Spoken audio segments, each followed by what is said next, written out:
Dr. Runoko Rashidi, welcome back to WOL Radio.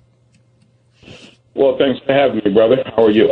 Doing good. We got our passports. We're ready to travel vicariously with you. And just for the folks who have never heard Dr. Runoko Rashidi, he's a world traveler. He's an author, a historian, a lecturer. He goes around the world finding out where black folks reside and where they thrive and what they're doing. Because a lot of times we just think that black people are just on the continent and in the United States. No, we're all over. It's amazing some of the places that Dr. Runoko Rashidi has been and found people that look like you and me, and we're trying to figure out how did they get there. We're going to see a lot of that coming up this summer at the Olympics. You're going to see brothers and sisters representing countries that you probably didn't even know existed. But Brother Runoko, where have you been lately? Well, I just got back from Northern Europe. I'm in the United States now for a couple more days. I just got back from Northern and Western Europe. Before I begin to talk about that, though, I like to plug about the homeless shelter. That was a nice touch. That's just, to me, us looking out for each other. Real basic, simple, fundamental things. I personally appreciate that. But I spent last week in Berlin, in Germany, and then I went to Copenhagen, Denmark. I lectured in Denmark for the first time. That's what's called a Nordic country, or a Scandinavian country, and then just a brief visit to Paris. I'll be going back this week. Well, let's take Denmark. Did you see a lot of people look like us in Denmark? Well, surprisingly so. Now, I only visited the capital city, and that's Copenhagen. That was my third time there. The first two times, basically, I just went to visit the African collections and the museums there. Copenhagen has an excellent museum with a large Nile Valley collection. It's called the Nye Carlsberg Glyptotek Museum. And I believe that it was the property of a beer baron. I guess a lot of people may have heard, and this is not a plug, of course, but a lot of people probably have heard of Carlsberg beer. Well, the same person that owned that brewery set up a magnificent museum. It's the best collection of Nile Valley art in Northern Europe. I have no doubt about that. It's excellent. So I went there the first time to see it, but access to it was limited at the time. And so in September, I went back again, got some great photographs, and I met a couple people, and this time I was invited back to actually give a presentation. And I asked people, how many scholars like me have you had there? And they said, we've never had one. They told me Sheikh Anta Diop didn't come, Dr. Ben didn't come, Ivan Van Sertima didn't come. So they put me on that level. I did a big presentation. And to answer your question, I would say that there were, at the presentation I gave, which was Friday before last, I would say representatives from at least 20 to 25 African countries. So I was really surprised. What was the main African country? How did they end up in Denmark? I guess everybody has a story. There were a number of Ethiopians, Eritreans, Somalis. There were quite a few people from Tanzania, Kenya, and Uganda. Not so much the West African countries, although there were Nigerians, Senegalese. One brother was from Burkina Faso. I met another sister from Haiti, another sister from Trinidad, a number of African Americans. So they all have a story for one reason or another, and it says a lot about the factors that drive us from Africa and places we would normally expect to be. Now, if I go to Paris or London or Amsterdam, there's so many black people in those cities, sometimes you think you're in the Caribbean or Africa. But once you get out of those big cities in Western Europe, you start going to places like Italy, Greece. Those are different kinds of Africans. These sisters and brothers, in large measure, are refugees. These are migrants. But in some of these other places, you have Africans, for example, in Germany, where I was just in Berlin, again, looking at the African presence in these major museums. But Berlin also has, Germany in general, has an interesting African history. Going back to far back as almost 1,000 years, you have a black patron saint named Saint Maurice. Some people call him Saint Mauritius.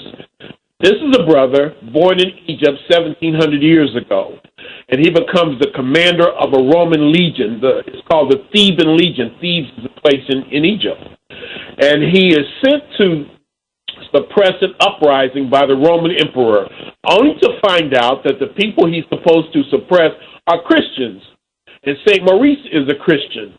So he refuses to obey his orders, and as a result of that, he's beheaded. He is made a martyr of. And so this black man, black, becomes patron saint of the Holy Roman Germanic Empire from around 1240 until maybe 1600.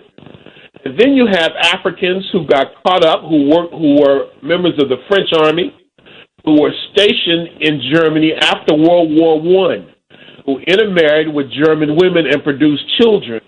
These were some of the brothers, and I assume sisters too, that were sent to concentration camps or sterilized during Nazi Germany.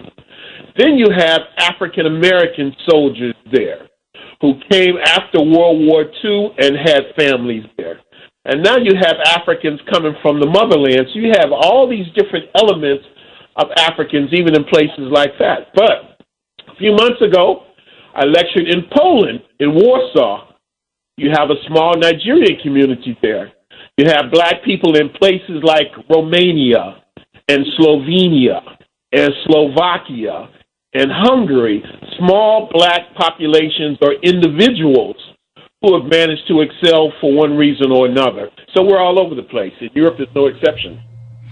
Does it bother you, though, that you seem to be pouring out of Africa? We go into all these European, these cold climates as well, to live. And we see it on TV with the refugees that are trying to get out of Africa from the African continent. As a historian, and you followed a lot of this stuff, does that bother you?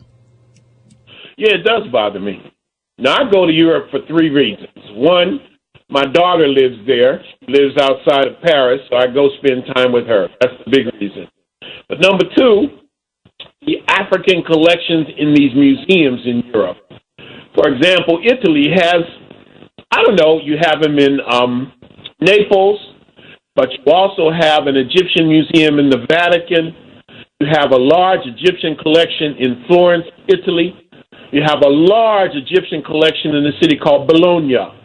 In a city called Turin, you have one of the largest Egyptian collections in Europe.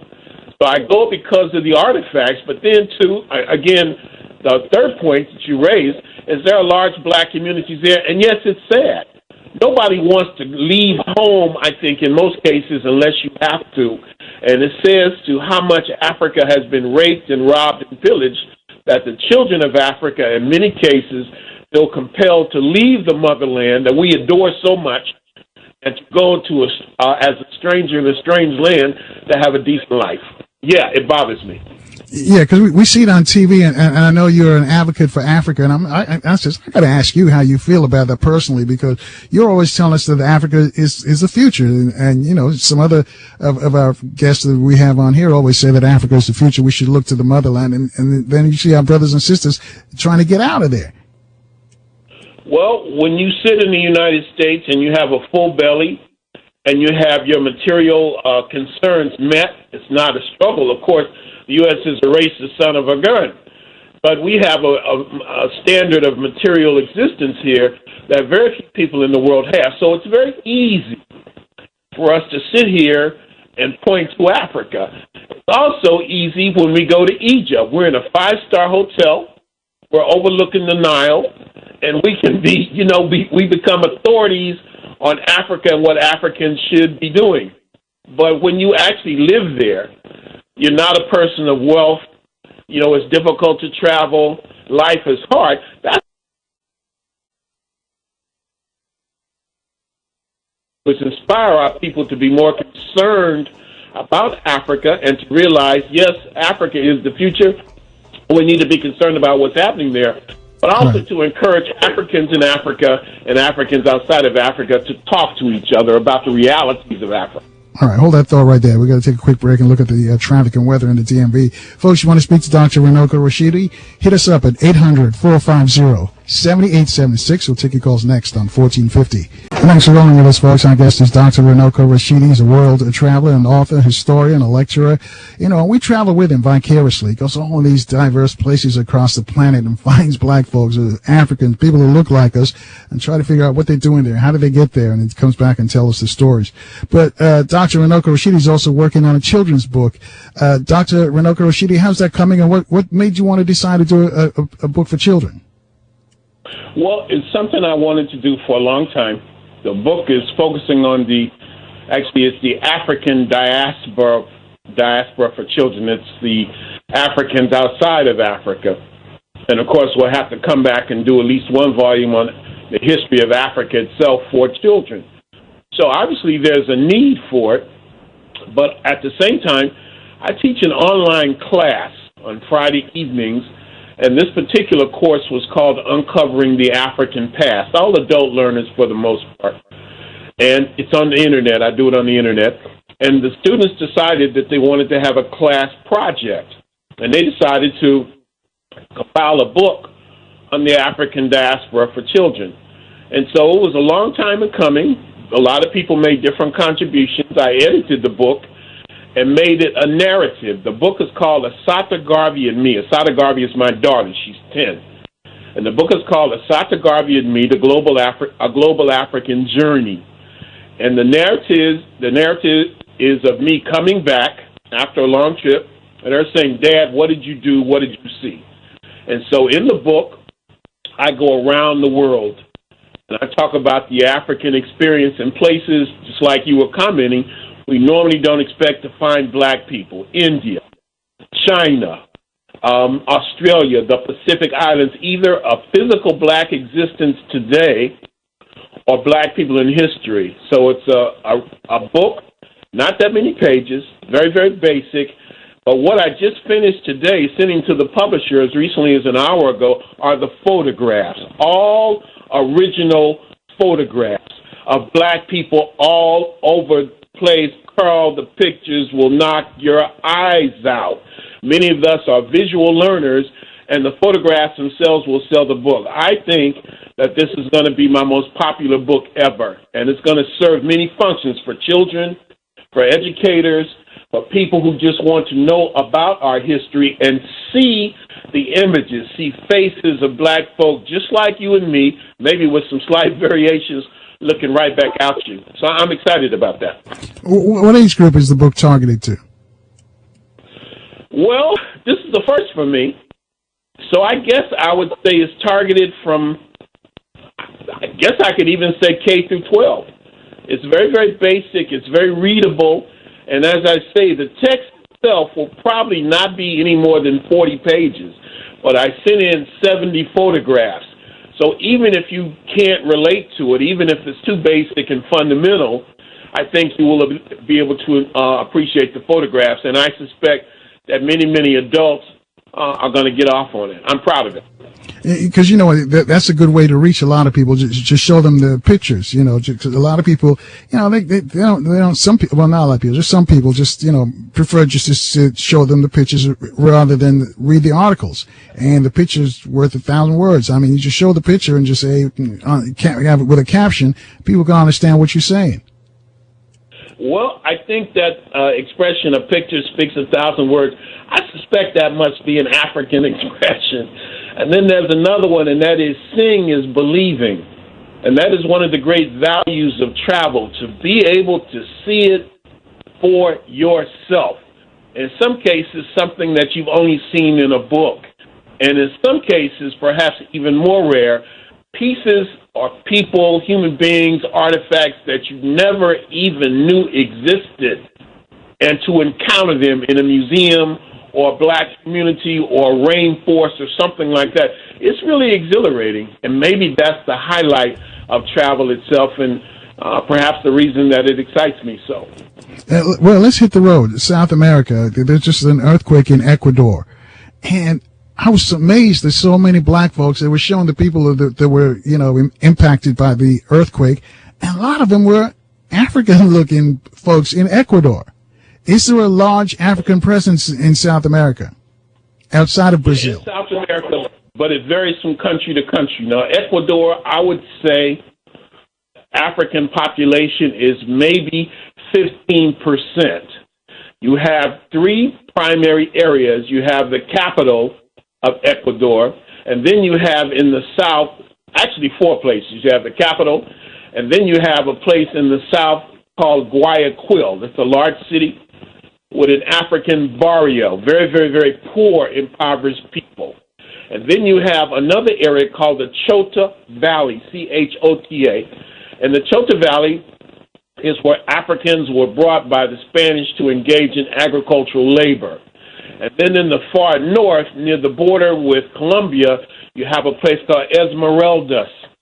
And Esmeraldas has an interesting African history. For example, the first known portrait in the Americas was done in 1599 by a Native American, and it's of three black men. They're actually called Sambos. They're the governors of a province in Ecuador 400 years ago. Now, parts of Esmeraldas today, and I've been there, I felt like I was in Africa in terms of the demographics. You feel like you're in Ghana or Nigeria. And then, of course, Colombia itself. Now, Colombia has about 30 to 40% African people. And then you could go to the Atlantic side before you get to Brazil and look at Venezuela. Even Hugo Chavez boasted, the former president, who boasted that he had African blood running through his veins. And then you have places in South America that a lot of us are not familiar with. For example, a former Dutch colony called Suriname, heavy African population, with people who are also called Maroons, who fought against enslavement. And then next to Suriname, you have two other former colonies. One is French Guyana, the only French part of South America. It's still a colony, or what they call an overseas territory.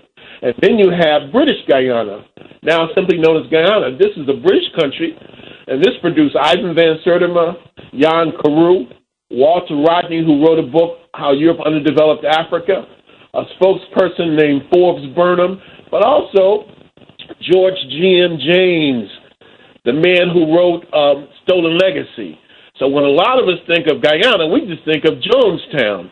But all of these places have an African population. In Argentina, Africans invented the dance called the tango. I just heard yesterday about a black community in Arica, Chile. You have small black communities in Paraguay. You have a significant black community in Uruguay. So there's no place, I would imagine, in the world, whether it be South America, North America, whatever, that you can't find some evidence of African people either in ancient times or right now today. And now, all the folks in South America, the blacks, the South Americans, are they all products of the Atlantic slave trade? I would say the vast majority of them are. We have some black people, like in Chile and Argentina, I understand, who have come over recently from Africa, from places like Cape Verde. You have slight variation. When I went to Uruguay in November, I met a lot of sisters and brothers from the Dominican Republic, but of course they came over as a result of enslavement too. I think the black people who came at the beginning, as the first people in the Americas, and the Africans who came to the Americas and impacted civilization here before Columbus, I would think that most of them have been absorbed into larger populations. But that deserves more research, too. And all these Africans that you see in all your travels, and I've asked you this before, are we still at the bottom of the barrel? Is there any country, any area that we're in complete control and it looks good? None that I know of. Wow, that's telling. Yeah, you see, I gave you a simple, succinct answer. None that I know of, even in Africa. And that's perhaps the most tragic part of all, is that Africans in Africa probably have as many, if not more problems, even psychologically, than Africans in the United States, because they had the same colonizer that enslaved us. And so I love Africa, but at the same time, we should not look at Africa with complete rosy vision, that they have a lot of the same issues that we have, in some cases magnified even more so. And I find it so ironic that the descendants of people who were taken out of the door of no return are in a position to play such a pivotal role in the history of not only Africa, but the black world in general. I got a tweet question from Karen. She wants to know about the bleaching. Is that a problem in the continent, in South America, in the United States? We'll put the U.S. to the side. But do you see that as a problem in your travels? In Africa, I haven't seen it very much in the United States. You hear a lot of cases about it, more and more from the Caribbean, though, like in Jamaica. But certainly in Africa, it's a big issue, to the point that some African governments have actually made illegal the use of skin bleaching creams. So yeah, it's an issue. What is causing that? Is it the media? Is it because most of these shows, they say on television and in the movies, mostly white actors and actresses? Or is it religion? What do you think is the root cause of that? I think it's a combination of all of those things. It's religion, but it's also the media. Of course, I guess in Africa, Christianity is really spreading like wildfire, and you see these images of white Jesus. Who doesn't want to look like Jesus? Who doesn't want to look like God? And, of course, you're saturated with Western media that tells us quite clearly, if you're white, you're right. And if you're not white, get as close to it as you can possibly be. And I think, too, that a lot of us are indoctrinated with the idea that the lighter you are, the whiter you are, the more chances you will have with success in life. But but let me interrupt you here, because we're coming up on the break, Dr. Runoko Rashidi. I'll let you respond on the other side. How can an African who goes and he'll see the pilots are black, the people in the bank are black, the leader of the country is black? They don't have these other, the external issues that show that other white folks are succeeding. They have examples where their own people are succeeding. I want you to tackle that. How do they deal with that then, and kick that to the side and want to be like somebody else? I'll let you respond on the other side, because we've got to take a quick break. Folks, you too can join the conversation with Dr. Runoko Rashidi. Reach out to us at 800-450-7876. I'll give you that number again. It's 800-450-7876. Your calls are next on 1450 WOL, where information is power. And thank you for staying with us, folks. Our guest is Dr. Runoko Rashidi. He's a world traveler. Goes all over this planet looking for black folks, looking for people like you and me, and he's trying to find out their story. And sometimes we find out how they treat him, how they treat African Americans. Is sometimes different how they treat Africans from the continent. Before we left, we were talking about the Africans bleaching, and I was referring to. Let me just tell a short story at the. In Lagos, at the Nigerian Stock Exchange. And I noticed everybody, all the pictures on the wall, including all the government ministers, were all black. So I didn't think they would have a problem with bleaching in Nigeria. Do they have a problem there, Brother Runoko? Yeah, it seems to me there was a survey that came out sometime late last year that said the majority, I found it hard to believe, but that the majority of the people in Nigeria bleach. Wow. Nigeria is the most populous country in Africa. So I don't know about that, but that's what the report said. Now, not only the bleaching, but images of white Jesus, very, very prevalent. I know it's very, very big in Ghana, but it's also big, for example, in Haiti. And then, of course, I know it's a sensitive subject, but you have the white dolls, black dolls. A lot of black children in Africa, for example, don't have black dolls. The ones I've seen, a lot of the ones are imported from Europe, and they look like the traditional Barbie. And then there's the other very, very touchy issue that I know people don't want to talk about, they want to ignore. I was in Cameroon a year and a half ago, and I've never seen so many wigs and weaves. I would say that of all the women I saw, all the adult women, I would say maybe 85% all had, long European-style weaves and wigs. And some of them, I must confess, Carl, were horrific looking, horrible. But it seemed like just to have one itself was enough. And, it made you wonder if you were the one who was crazy for even observing something like that or being unsettled by it, because we were in the minority. Almost everybody is like that. And this is in Africa. In fact, I would say that the French did a more effective job in controlling or programming the African mind than the British. You had many sisters and brothers from former French colonies who've been independent for more than 50 years saying they're French. Now, I never hear a person from Jamaica or Nigeria or England or Ghana say they wish that they were British or they see themselves as British. But that's the mindset of our people, and I believe that it will take generations for us to resolve these issues.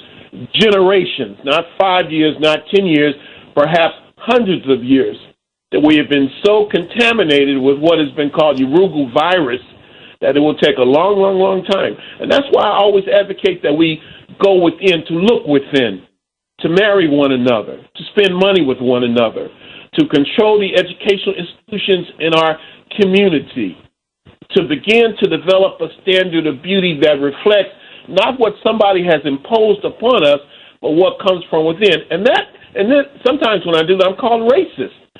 But we're talking about the preservation of our people, our culture, our community. And I think that there comes a time in a people's history that they must look within and not be apologetic about that. And that's where I'm at this stage in my life, as a historian and as a black man. Well, let me ask you this. Do you think we have some part to play in this? And we, meaning African Americans, they see Michael Jackson and they see Beyonce or even a Prince, the light-skinned brothers and sisters, and they see the adoration that they get, and they want to be like Mike. Do you think that's part of the problem too? Yeah, it's a big part of the problem. But it's real sensitive, and virtually nobody wants to talk about that. All the adulation around Prince is wonderful. I never realized what a social activist he was. I learned a lot. But when two things that bothered me, and I'll just say it. One is what appeared to be a very effeminate appearance. I don't think that's something that we should be championing. And then not only that, but the cult of the light skin. When I watched Prince coming up, Prince was 57 when he passed. I'm 61. So we basically are from the same age group. I saw Vanity, Apollonia, Sheila E. It seemed like the standard of beauty was very European with the long, straight hair. And we are indoctrinated with that. And it will take a long time for us to rid ourselves of that. And the problem is, a lot of people say, well, what's wrong with that? Why are you being critical? What's your problem? You're a hater. And I think that we have been so programmed to be anti-African that it is now almost instinctive. And when that pot is stirred, you can really anger a lot of people. Yeah, and I'm hoping that it doesn't take that long. I keep remembering one of my psychology teachers in college. It says it says life is like a pendulum. Once it goes one way, and there's another place to go. It's got to swing back the other direction. He says, in all instances, that happens. We're close to on the bottom now. If you've seen the pictures of little Kim, I mean, it's got to be starting to. I'm just hoping this pendulum starts swinging backwards. Well, as somebody famous said, keep hope alive, and they talked about the audacity of hope. I'm very hopeful, with our people, but I also have a sense that we have really been psychologically messed up for hundreds of years, and it's going to take a long time for that to resolve itself. Understanding at the same time that empowerment is a process, but I think we're messed up. Yes, we are. Dr. Welsing talked about that quite a bit, and it's why it's so sad that she's passed on. But we still have Neely Fuller to tell us what about the system of racism and white supremacy, because a lot of people are not grasping it. They're not understanding what she was trying to say. But what you see now with the little Kim and all of that, and you mentioned Prince and his cohorts when they're on the scene. That you're absolutely right. And our young people gravitated to that. And so overseas, they're going to do the same thing once they see them on these video stuff. They're going to want to be like them as well. And that's probably where all this bleaching stuff started, because they thought that the only successful people they see look like them. We need some, as back to Dr. Wilson described them, crystal black brothers and sisters who are achieving, in the spotlight. But you're not going to see that on TV, not in the United States these days. Well, I don't know if that started it, but it certainly reinforces it. If we just look at black male images, now you talked about Prince, and of course we could talk about Michael Jackson. I love Barack Obama, you know that, but he's not very, very dark. and he does have a mixed heritage.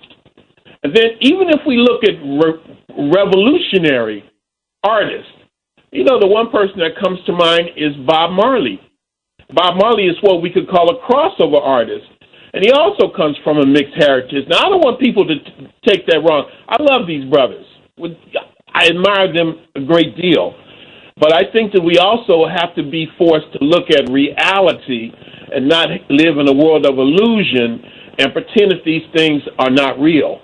That's one of the things that is so interesting. I mean, in spite of all the negative, you also see certain positive things. That black people today, with the advent of the first African-American president, are forced to deal with the realities of race. So many of us thought or hoped that when this brother was elected, that was it, that we had crossed a threshold. But we see with all the cases of these unarmed black men and women being shot, that racism is live. You cannot ignore it. You can't say that was a long time ago. You're forced to confront it. And I fear that a lot of sisters and brothers in Africa haven't been able to advance to that point yet. 800-450-7876, line 1. Tokyomo is calling us from Washington, D.C. You're on with Dr. Runoko Rashidi. Hey, Carl, how are you? We're good. All right, Dr. Runoko, I absolutely love this show, Carl. You know, I am straight up 100% Nigerian, and I'm probably one of the only Nigerians that ever listen to this show. I wish a lot of our African brothers will listen to your show, and they will be more enlightened. We will be liberated. This doctor is absolutely correct. Every statement he said is just like singing my song. Our people are terribly damaged in Africa, in the Caribbean, everywhere, are totally brainwashed. We have an internal struggle fighting amongst ourselves. We don't even know our African culture anymore. A lot of us think European is everything is better, America is better. We abandon our place. A lot of Africans, they come out to the United States or come to Europe, they are not aware of what's going on in this country until they get here to find out the reality. Well, let me interrupt you and ask you this, Tokyomo. Before you came to the United States, did you have an image of what African Americans were like? It was, no, African Americans, the image we had was Michael Jackson, Bill Cosby was beautiful, but we had a terrible image of America in the wild, wild west. Bonanza, we saw all those in Africa. But your guess is absolutely correct. Every word he says is 100% true. Africa is damaged. And that is why even African leaders don't even know our culture. That is why we're backwards today. We're supposed to be proud people, but they don't know the culture that much. They try to emulate. Everything in Europe is good, they think. Everything in America is good, but they forget that Europe and America would not exist today without Africa. Europe and America stole from Africa. All the wealth. Right, hang on a second, because we got to take a break, and I got a question for you, but I want you to respond on the other side. Did you go to school in Nigeria? School in Nigeria, but I came here for college. And okay. Now, my question is what were you taught in school? Were you taught about the Atlantic slave trade, and were you talk about African history? Now, I want you to hold that thought, the response to the other side. Stay with us. 800-450-7876. You too can join the conversation with Dr. Runoko Rashidi. Take all your calls next on 1450 WOL, where information is power. And thanks for staying with us, folks. Our guest is world traveler Dr. Runoko Rashidi. He's an author, historian, and lecturer. He goes all over the world. And we go with him vicariously, and he finds out where black folks are. I mean, in countries that you've never heard of, and we're all over the place. And he comes back and reports to us. We just want to remind you, coming up later this week, Dr. Boyce Watkins is going to join us. He's the People's Scholar. Also, Dr. Lance Taylor, poli-sci professor, one of the best in the business, is going to review the political landscape for us. He's over at UC San Francisco and UC Berkeley. And also, from Morgan State, Dr. Ray Wimbush, he's working on a piece for Dr. Francis Cress Wilson. He's going to be here as well. So tell your friends to keep it locked on 1450 WOL. Let's go back out to Tokyo in D.C. He's originally from Nigeria. My question to you was, what were you taught about African Americans before you came to the States? A lot of the things we learned about African Americans we saw on TV. We watched the Cosby Show a lot in Nigeria, and we also were introduced to the Western Wild Wild West movies. But we always loved Black America. We right, but personally did they teach you in school about that's what on television? But they teach you in school about the Atlantic slave trade. Did you learn about other African countries? Yeah, we learned about all the African countries, the Atlantic slave trade. As a matter of fact, in high school, we were taught all about the civil rights movement, Martin Luther King Jr., Malcolm X, and all of that. So, but the former artist Fela Kuti of Nigeria, you remember him? Fela Kuti always preached to Africans to uphold our culture, to stop skin bleaching.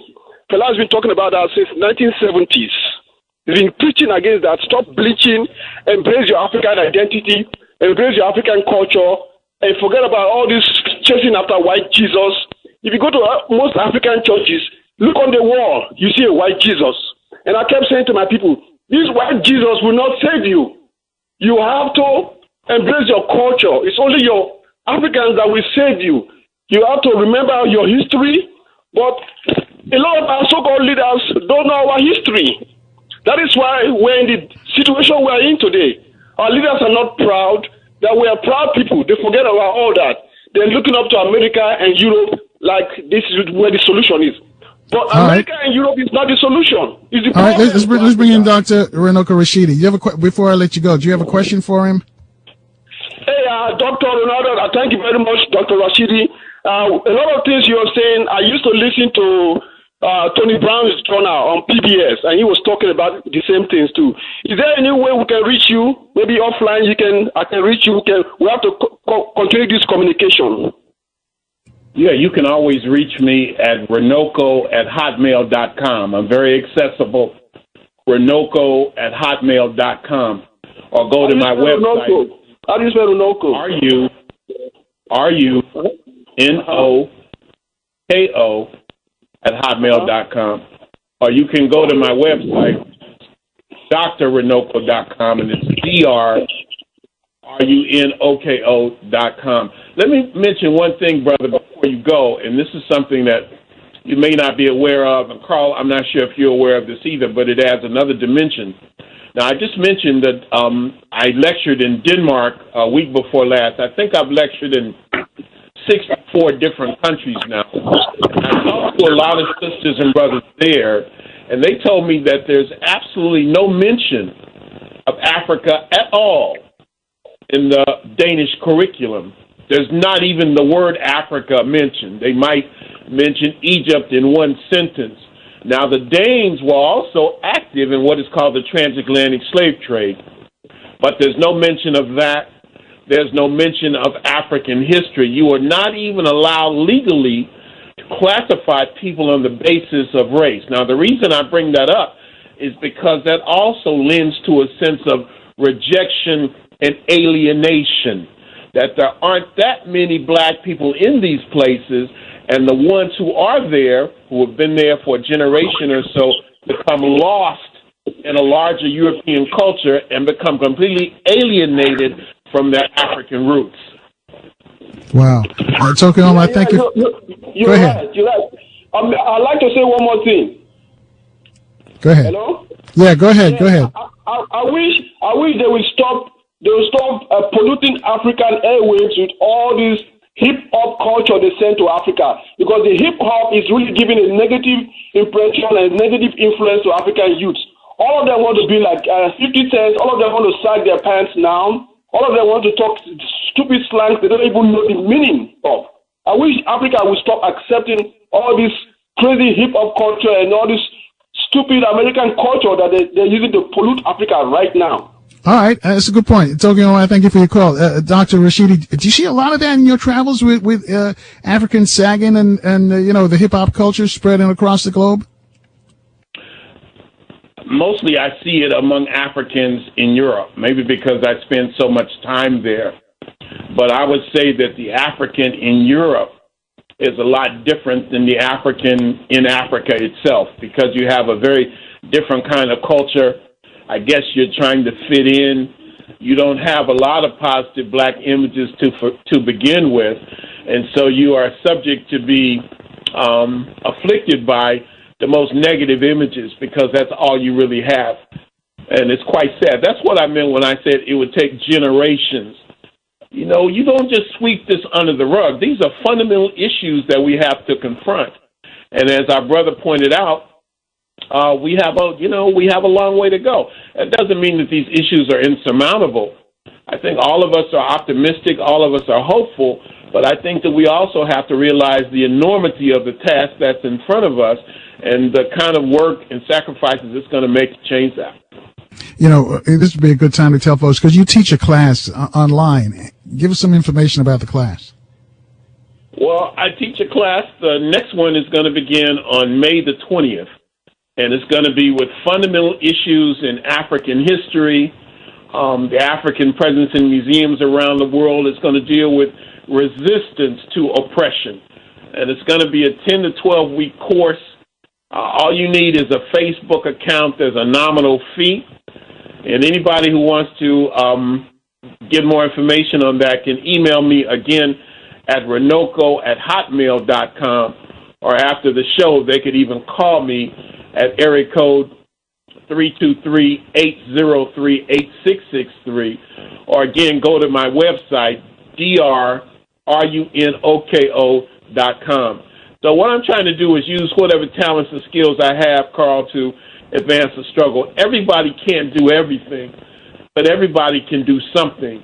And as an educator and a teacher, I think that is my contribution. And, of course, I also take people to a number of these places. This year I have 5 group tours just for the rest of this year alone. In June with the UNIA, because I'm a Garveyite, we take a group to Mexico, Guatemala, and Belize. And then in July, I take another group to African Heritage Italy, Egypt, and Sudan. In August, I'm escorting a group through Moorish Spain. In October, I'm taking a group to Ghana, Cote d'Ivoire, and Togo. And in December, I'm escorting a group to Cuba. I've never been to Cuba before. So all of these places are part of the African world. And now we're capable of going and seeing it for ourselves. So once again, if people want to get in touch with me on any of these levels for lecture, to hear more about the book, my lecture tours, my group tours, please contact me at runoko@hotmail.com. And if you get a chance to go with Runoko, I suggest you do it, folks. And speaking from experience, I've been to Ethiopia. And where else did we go? To Egypt with Brother Runoko. In fact, at the Egypt trip, we went on a cruise down the Nile. I mean, and just stopped off at different cities down on the Nile. So if you do get a chance to go on tour with Runoko, really, you should take advantage of it. We got a bunch of folks who want to speak to you, Runoko. 800-450-7876. Abdul is calling us. He's on line 5. He's in D.C. Abdul, you're on with Dr. Runoko Rashidi. Yes, how you doing? Can you hear me? Yes, we can. All right. Hello to both of you, and I'll extend your assalamu alaikum. I want to relate an experience of mine, and I want to comment about it in reference to what is being talked about. A young man a few years back that lived in my community said very strongly he wanted to marry a white lady because he wanted his children to be pretty. And in my family, one of my grandchildren who was young at the time, she's still a young lady, made the same comment. And I want to know your take on that, and because we do have a lot of mixed marriages and interracial marriages, and I would just like to hear what you have to say about it. Well, didn't Kanye West say that Kim Kardashian was the most beautiful woman in the world? I mean, yeah, these issues are very, very deep. You know, now, to me, the ultimate one is the white doll, black doll test. Now, you know this was done in 1954, the year I was born. A black man from Panama, a psychologist named Kenneth Clark, gave black children a choice: do you want the black doll or the white doll? Most of the black children went for the white doll. Why? They were asked, because it's pretty. Now, just a few years ago, the test was repeated, and the results were almost identical, perhaps even worse. Now, I would like to see that done today. This is among African Americans, but I would really be interested to see that experiment done in Africa itself. in the Caribbean and in Brazil, and I fear that the results will be even more extreme. Psychological conditioning is very, very, very profound, and I don't think that we can overestimate the significance of it and how it has impacted us, how we see ourselves, and perhaps what's worse, how we want to see ourselves. But that's how I would respond to that. How strong do you think that is that catching on? Is in the primitive stage, or is it running rampant? That issue. I think it's still running rampant, and it's something that I think a lot of us don't really want to talk about. Some of these subjects are so sensitive that it's like we really just hush. Don't talk about that. It's like a kind of a taboo, almost in the hope that if we don't talk about it, that if we don't ignore it, it'll work itself out, it'll go away somehow on its own. But I would say that we have to address these issues head on and at least be prepared to talk about it. And I don't think we talk about it enough. So in my opinion, we need 1,000 Carl Nelsons. We need 1 million Carl Nelson shows, because it gives us an opportunity to talk about issues that are very sensitive that typically we would prefer to sweep under the rug. For example, in slavery days, how black men could not protect black women. How in places like Goree Island in Senegal, they had a dungeon for children. So the French had a dungeon for the women, and we don't have to use our imaginations to think about what those sisters were subjected to. You had a men's dungeon, but you had a dungeon for infants. I've seen it with my own eyes. I've been in it. This is profound. This went on for hundreds of years. So it's no wonder we do the things we do, and it's going to take a lot of time, a lot of patience, a lot of work, a lot of sacrifice for us to move beyond that. All right. Hello? Yeah, go ahead. Make it real quick, Abdul. We're coming up on a break. I don't mean anybody in the harm with this comment, but I noticed that when you go past beauty shops and things like that, it's mostly the fair ladies and the light-skinned ladies that are displayed and marqueed. And what do you think about that issue? All right. Abdul, thank you for your call. I'll let Brother Runoko respond on the other side, because we really got to take this break, and we got a bunch of folks want to speak to him. Thank you for staying with us. Our guest is a world traveler.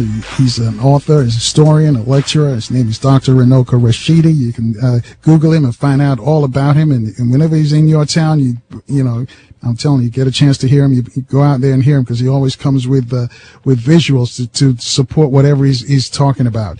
Right before we left for the break, Abdul called us from Washington, D.C. We got callers from all over the country want to speak to you, Brother Runoko. And his question, he just made a statement. I guess he wants to get your reaction. He says outside of these beauty stores, he sees the light-skinned women, I guess the models, and he just wants to get your reaction to what you think's going on there. Yes, but my brother used another word, a very telling word. He not only said light-skinned or light complexion, he said fair-skinned. Now, fair means good. So we are equating light skin with good skin. Without thinking about it, we are programmed to do that. And I think that's another example about what I mean about how we have been, and I'll use the word contaminated. We've been polluted with a different kind of mindset that a lot of us don't even realize we have, even the most conscious among us.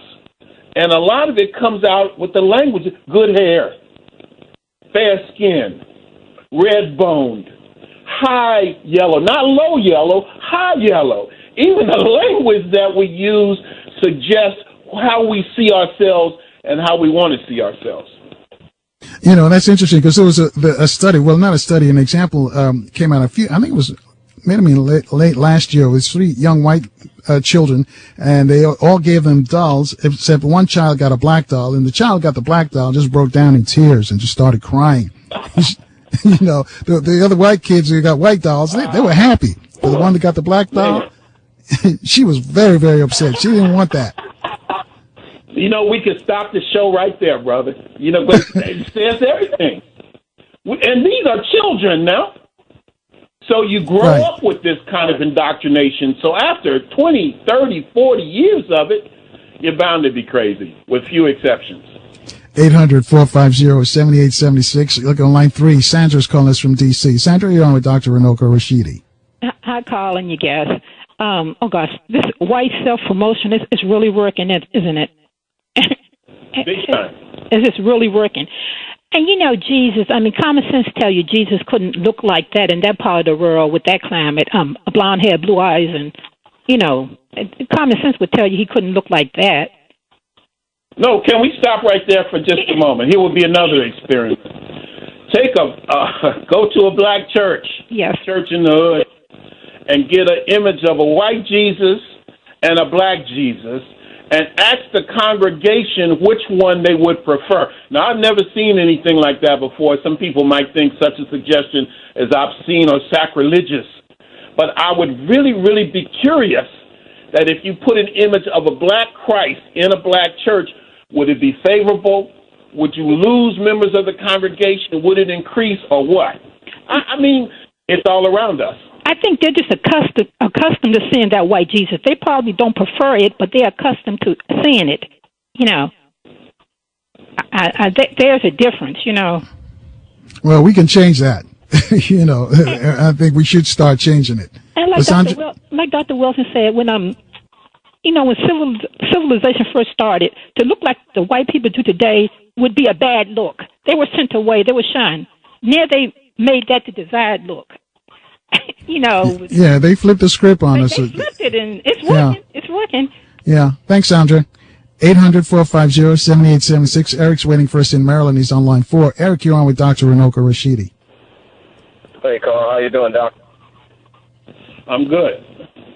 Yeah, it was just an observation as far as that goes, as far as the subject matter.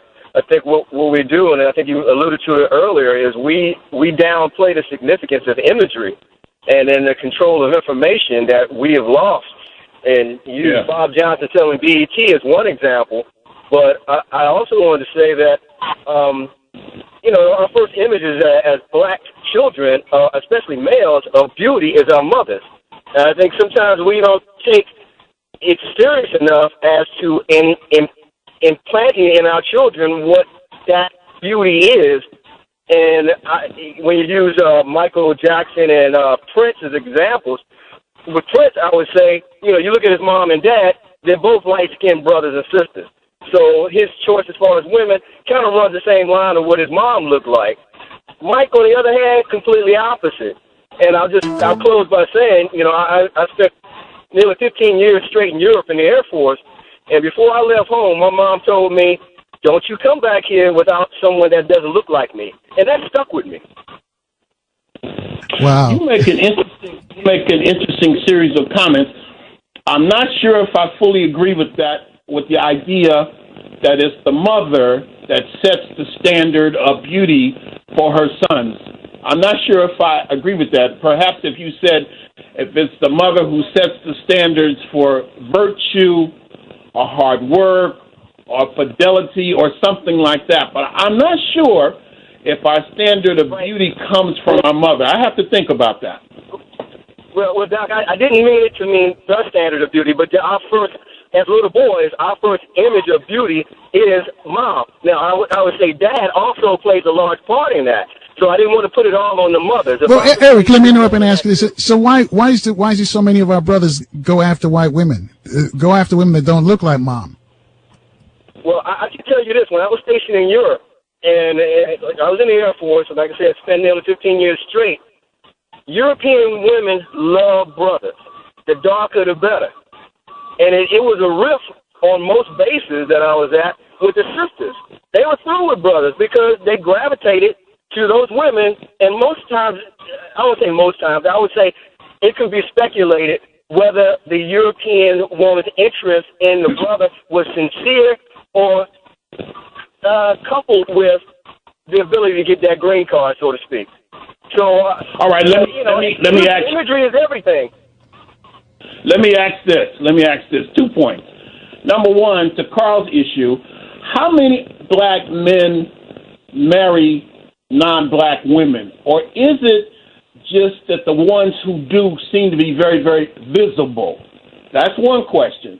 And number two, you mentioned, and I'm in Europe a lot, you mentioned white women in Europe love black men. Is that true, or is it a certain category, a certain percentage of white women who like black men. I guess what I'm doing is I'm cautioning about speaking in broad generalities as if it's a sweeping truth. And those are questions. That's not a, you know what I'm saying. And Doc, you're right on point with that, and I shouldn't have used a generality. I would say it would probably run along socioeconomic lines around bases throughout Europe.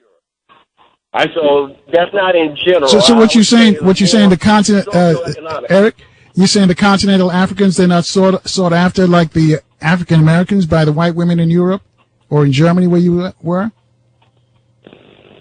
I would say there was a strong influence, and then European men they kind of despise that. And you can look at some of the instances where African soccer players have gone to Europe and played, and they are ridiculed and just pummeled with racism by white European men.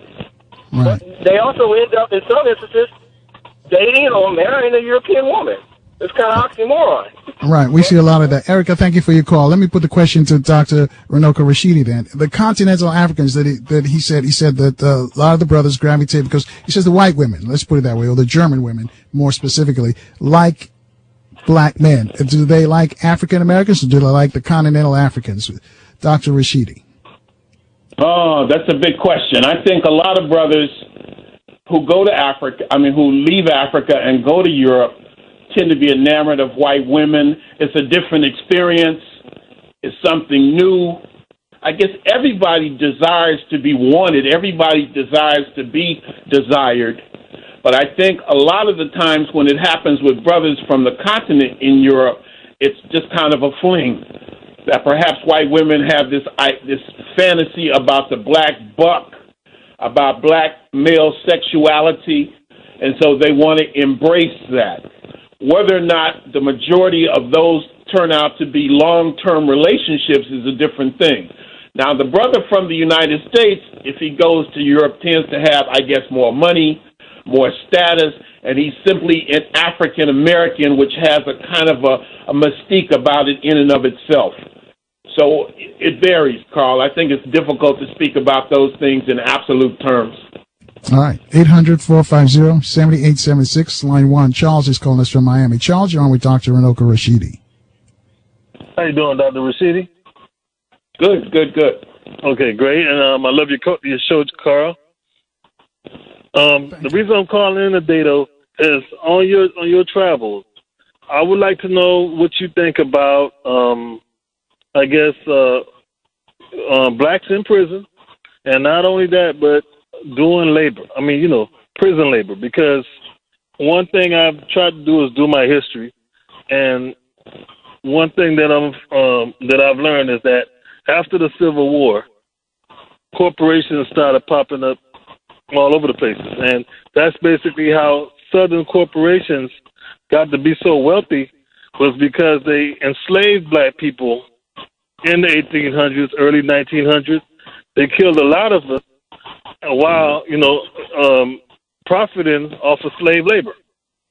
And, I asked this question of Donna, I think it was Representative Edwards on Friday. What did she think about coming up with some type of proposal that we stop this? Because I think that this is also promoting to, the high population in prison right now. And I'm not advocating that, we shouldn't.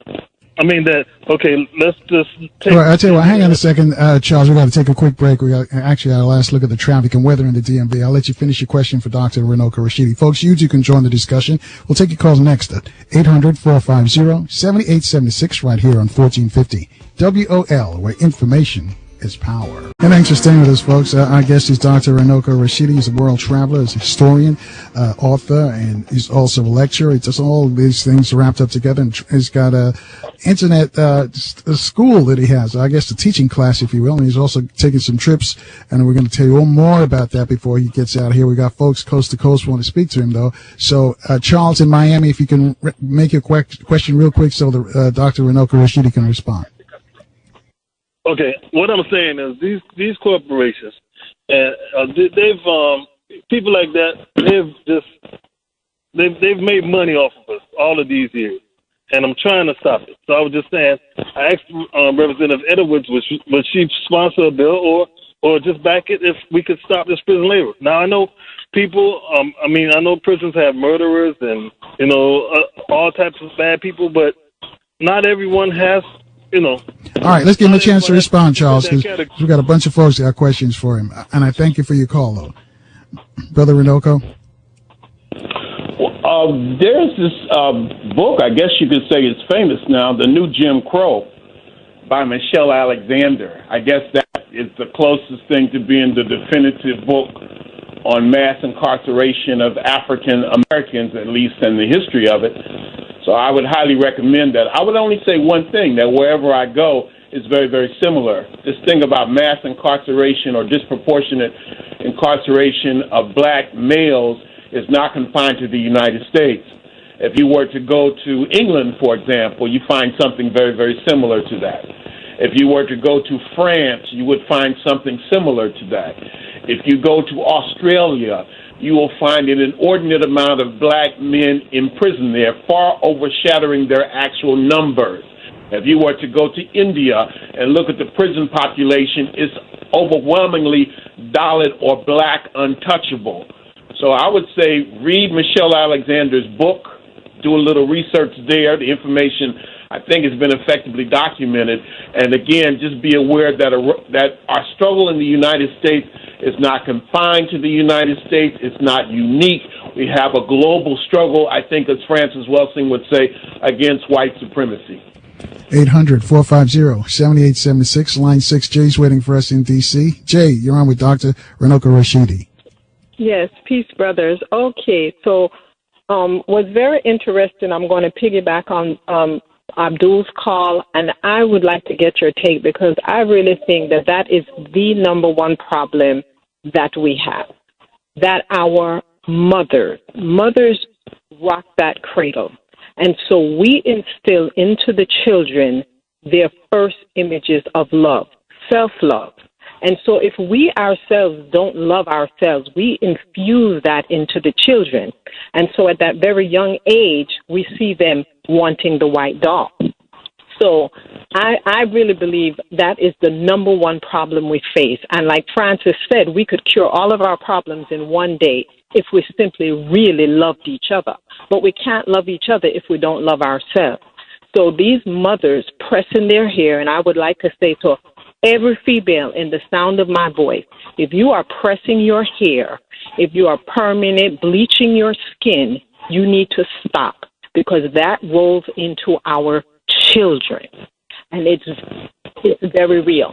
So I'd like to get your take on my thought with that I believe that is our number one problem, the processing of self-hatred. And these brothers killing each other in the street, yes, they can kill each other because when your mother says things like the brother was saying, light and fair and all of this, sort of distorted European mind contraptions, they hate each other. They hate themselves, so they can shoot one another, they can rob, they can steal, and hence the prison population. So that's one. And two, I'd like to get your take on, real quick, the Jerusalem piece. Seems very little archaeological digs go on in Jerusalem. Where are the black artifacts that prove that Israel was a black nation? What do you know about that, these digs? I heard there was a ban on the city of David. They weren't digging. Could you explain what's going on with the archaeological evidence proving that Israel was originally a black nation? Thank you. All right. Thank you, Jay. Dr. Rashidi? Oh, I think you need to have that sister on your show, man. You should do an interview with her. The comments that she was making about the role of the mother, I never thought about it before, but it seems very, very profound and very logical. It makes sense. So I agree with you 100%. Well, at least you provoked my... I want to think about that, but it seems like what you said about that is very, very sound, and I respect that. In terms of the African presence in Jerusalem, the history of it, there's a long, long, long history of black people, African people in that part of the world. If you go back into what is called prehistory, you find a group called the Natufians, an African culture that dominated Palestine, Israel 10, 12,000 years ago. You have Africans who always played a historic role in that part of the world. So there's a lot of information on the subject. I suppose if you can get it, there's a book called African Presence in Early Asia that I co-edited with Dr. Ivan Van Sertima. Now, there's a new book that I've done called African Star Over Asia, The Black Presence in the East. But that first book had an article by a man named Charles Kofer, who is an authority on the black presence in the Old Testament world. And he spent a lot of time talking about Jerusalem, its African roots. Of course, we know that the black pharaoh, one of the black pharaohs, Taharka, from Nubia, Cush, Egypt, went to Jerusalem around 670 BC or so on more than one occasion to help save Jerusalem from the people called the Assyrians. If you look at the people who lived there at the time, the imagery, which can be found, for example, in the British Museum in London, clearly black people. But that's a complex subject. It requires, I think, a more in-depth study.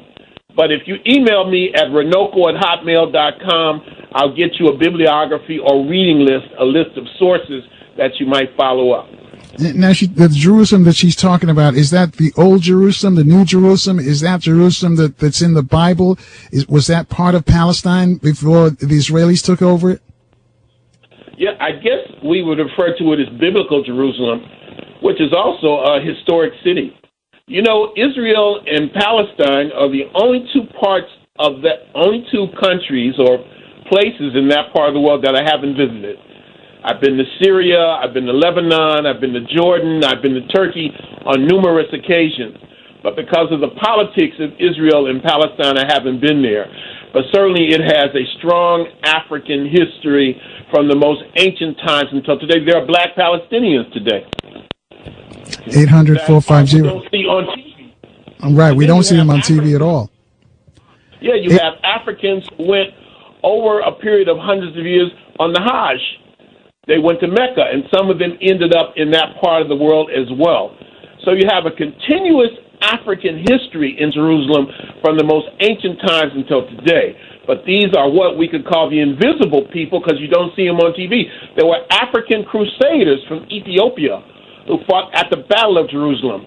And there were Africans who fought with the crusaders, and there were Africans who fought with the Muslims to fight for Jerusalem. So there's a lot of history there.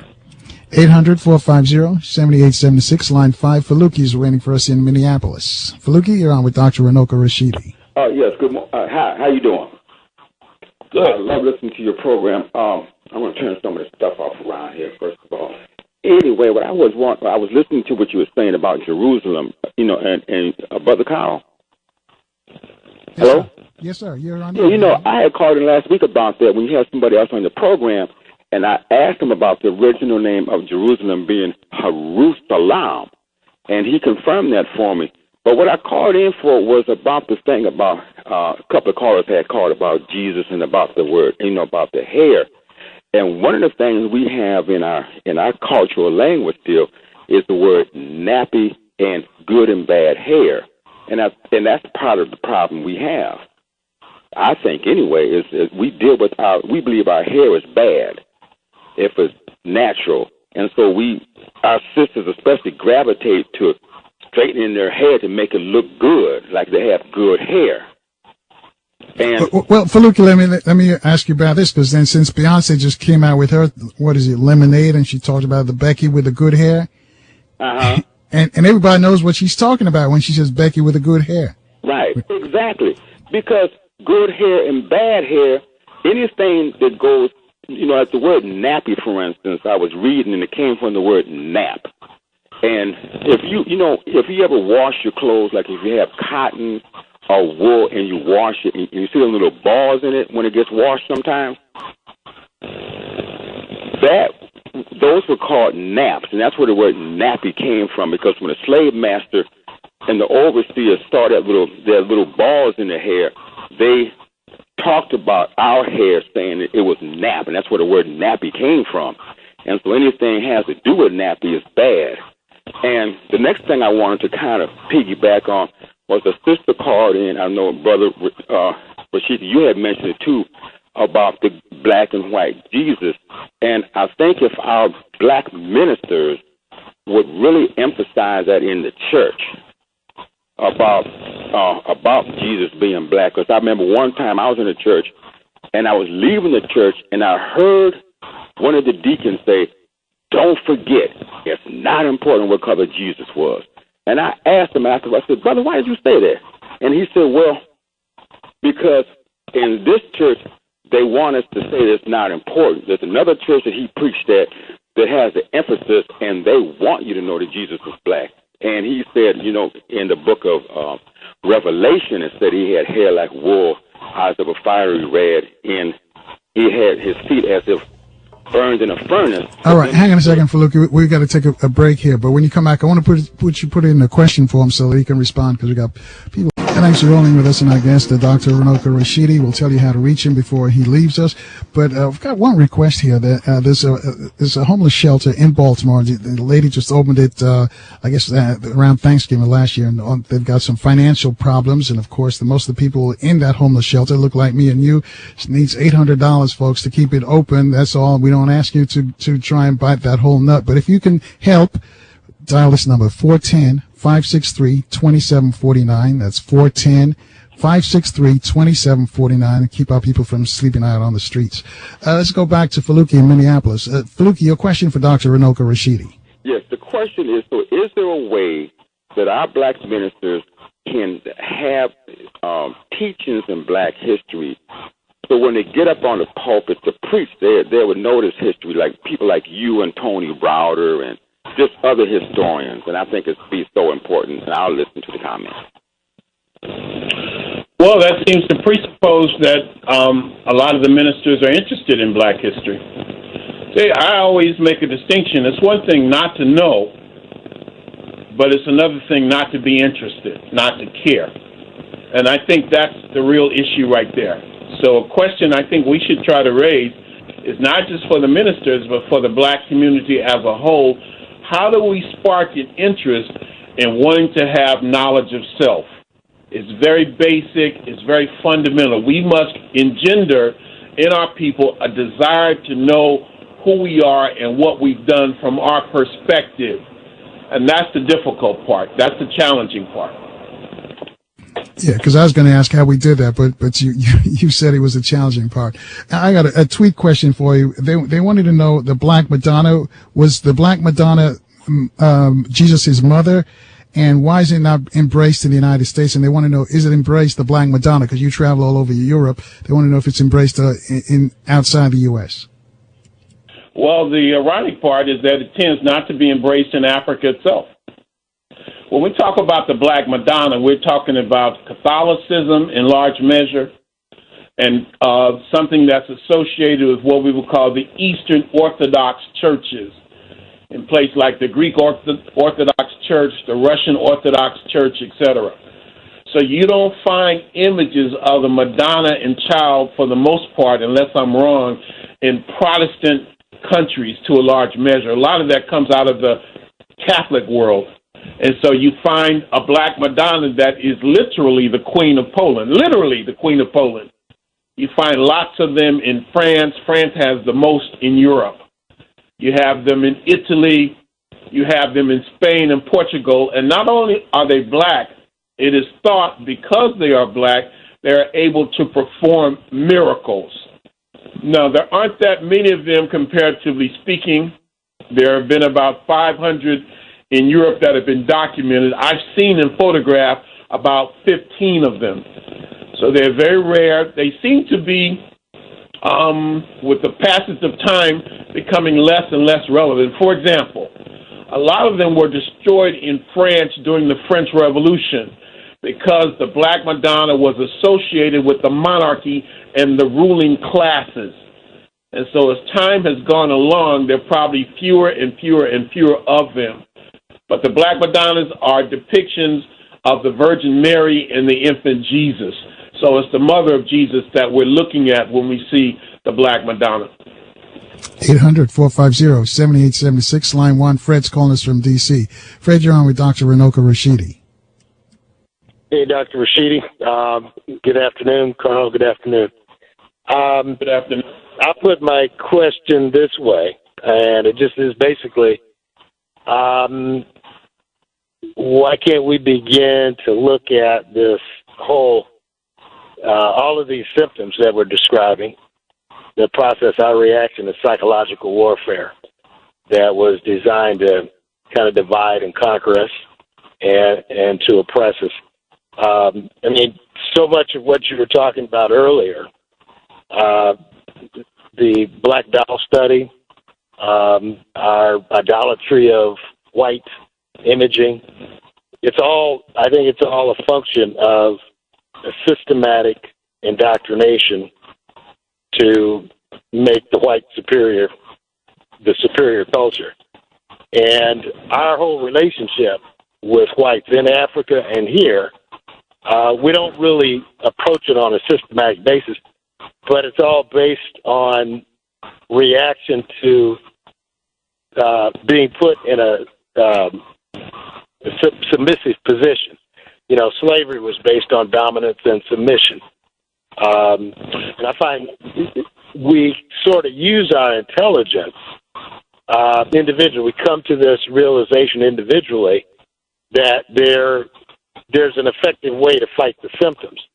But, you know, now it's becoming more evident that, you know, through the works of Neely Fuller, Dr. Francis Cress Welsing, John Henry Clark, you know, just dozens and dozens of other scholars, and yourself too, Dr. Rashidi, the formulation of the TRIPS, the evidence that you're finding, you know, around the world, that, you know, by the Europeans' ability to go around the world in ships, you know, finding his outnumbered. Fred, do us a favor and put in a question for him so he can respond, because I've got a bunch of folks who want to speak to him. Got questions for him. How do we begin to spread the word amongst ourselves?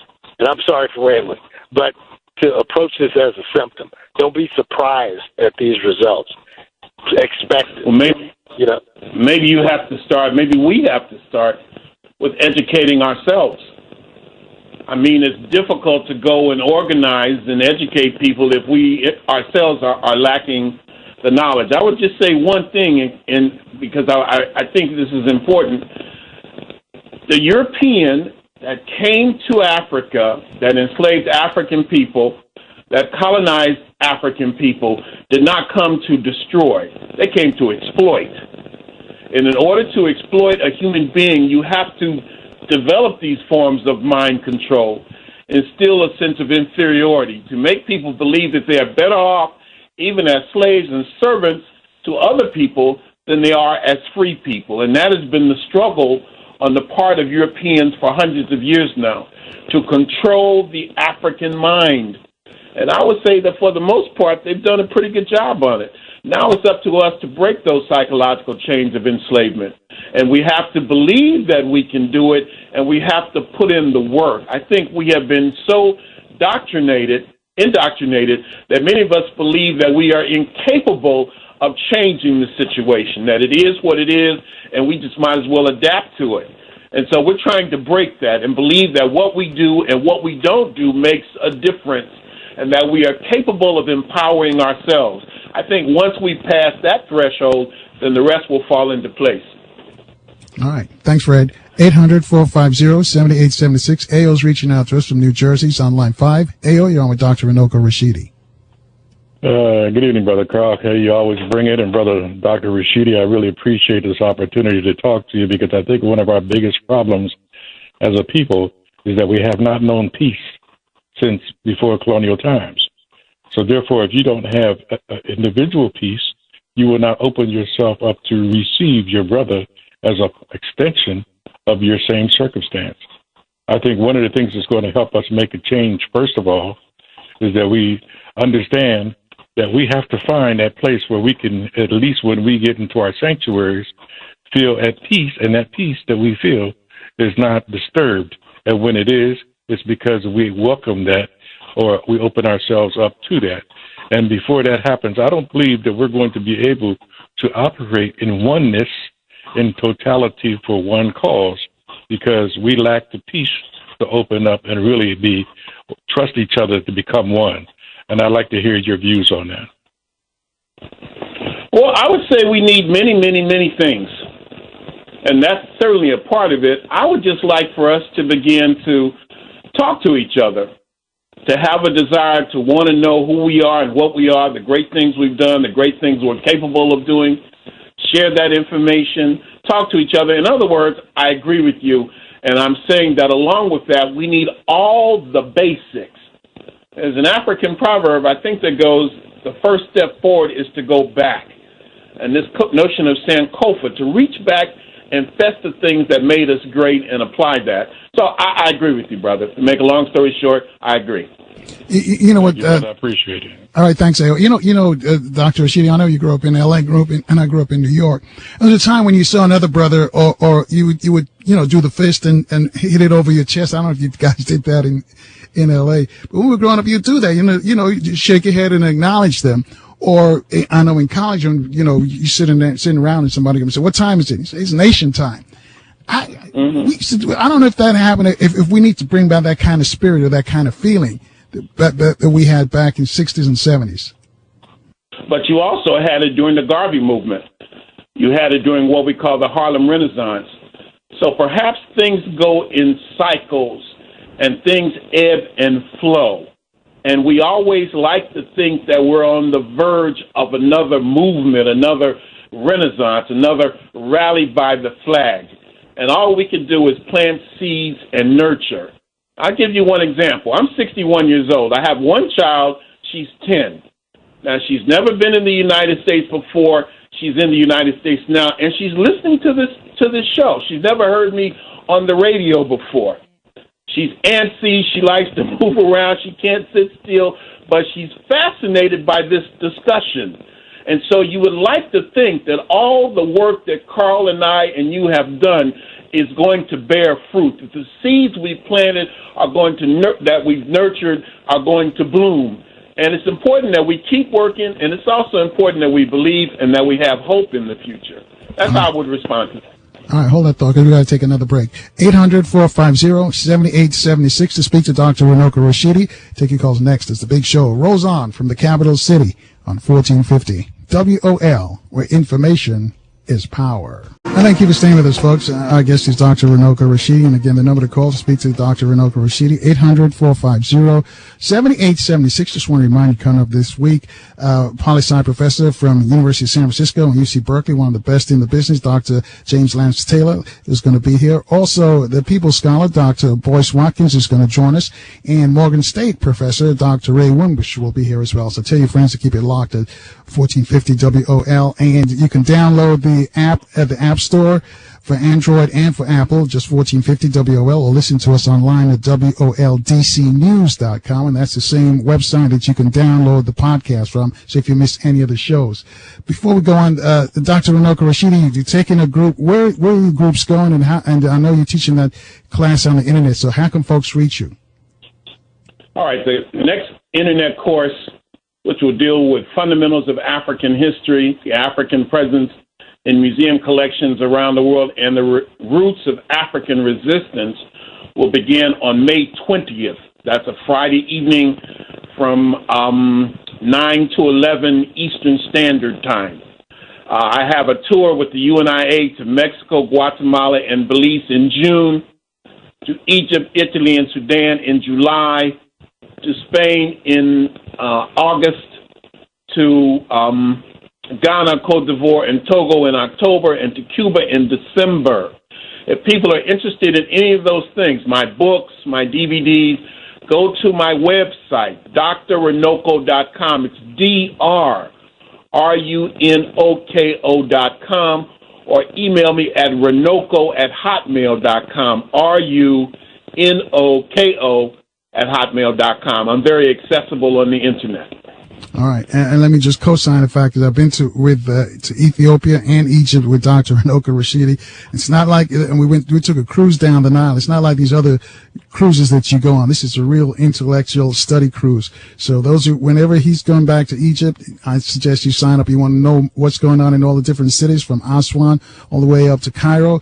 You go with Dr. Runoko Rashidi. 800-450-7876. Paula's reaching out to us from Maryland. She's on line 5. Paula, you're on with Dr. Rashidi. Yes, hello. Question. I am going to the country of Jordan within the next 2 to 3 months. And can Doctor, and I'm a first-time caller, by the way, can Dr. Runoko tell me give me some suggestions of places that I could go to see African artifacts? That's one question that I had. The other one was about if he could speak to, I don't know, around the 1500s or so, when they started changing the complexion of Christian saints such as Apostle Paul and St. Peter, so on and so forth. All right, those are interesting questions. If I was going to Jordan, and I've been there, I think, 3 times, there are 3 things I would want to see. One, I'm sure you'd want to visit the Dead Sea. It's a historic area. It's not that far from the border with Israel. You can actually see Jericho at night from the Dead Sea in the north. And there is a small African community there, African Palestinians and African Jordanians. And then there's an archaeological site there, a Roman archaeological site. I think it's called Jerash. It's outside of the city of Amman.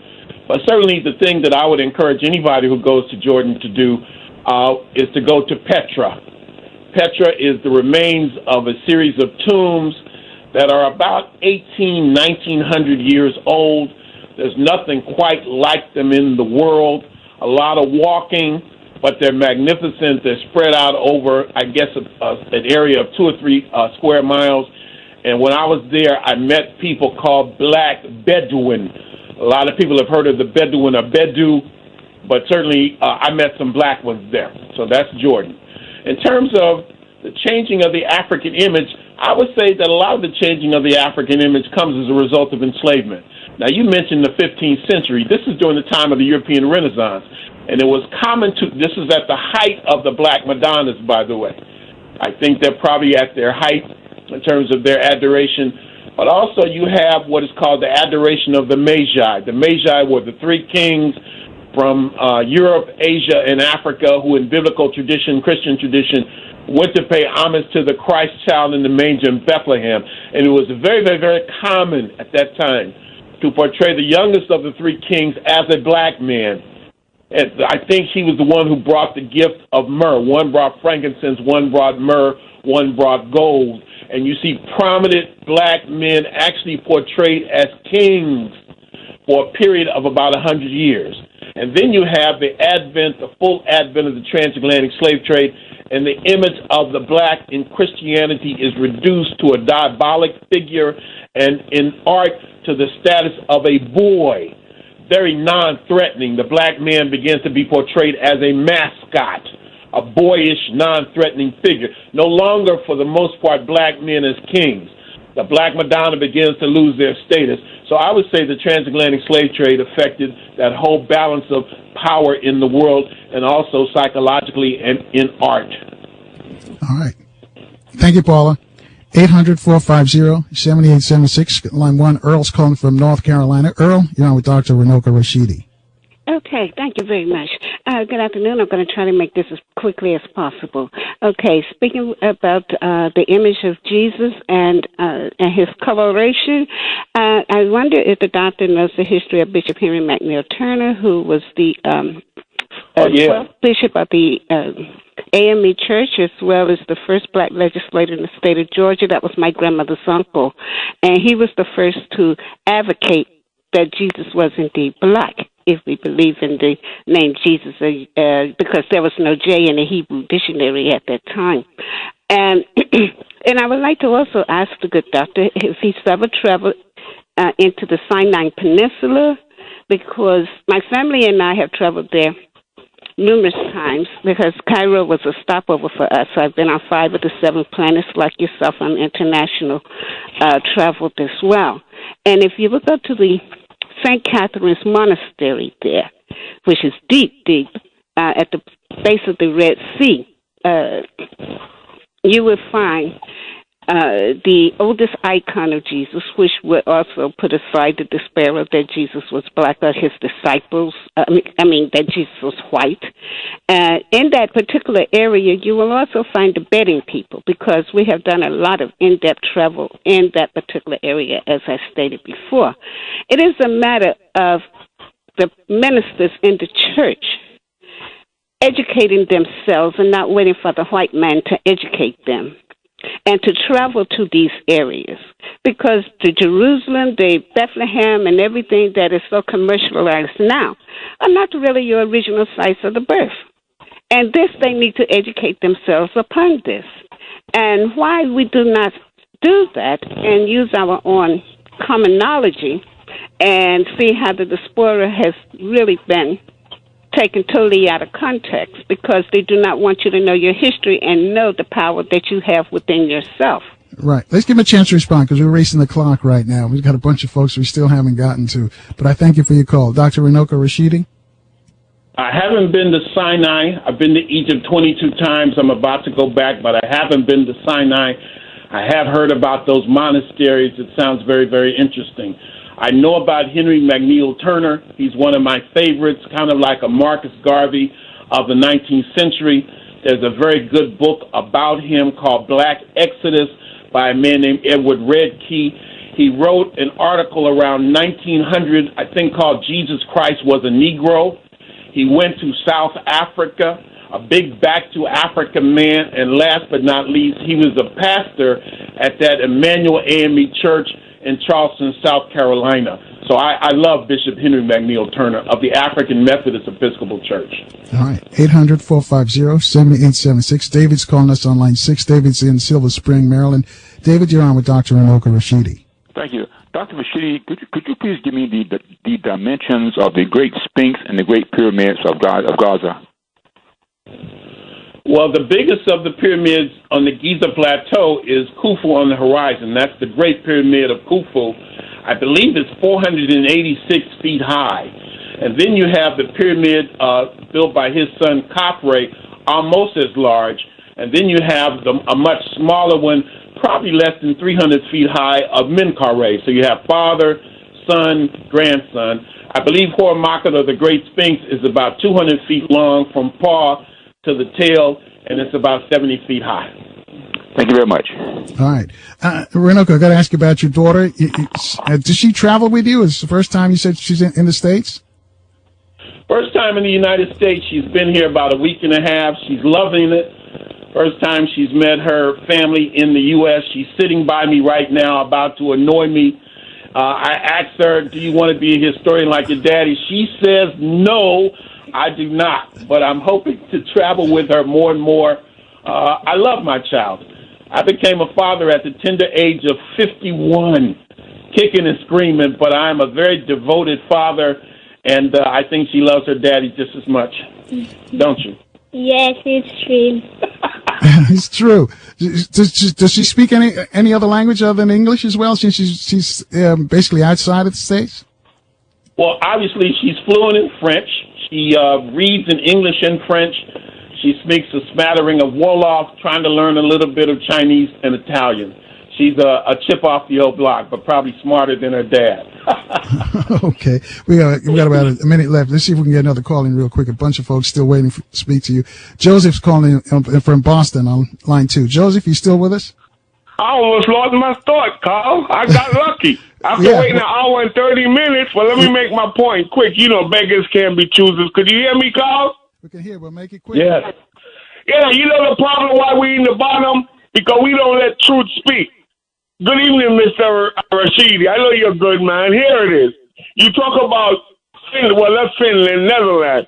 I notice there's a pattern. Just like how the Jews have a pattern of Christianity, that's why they're on top and they control everything. That's how white supremacy comes in.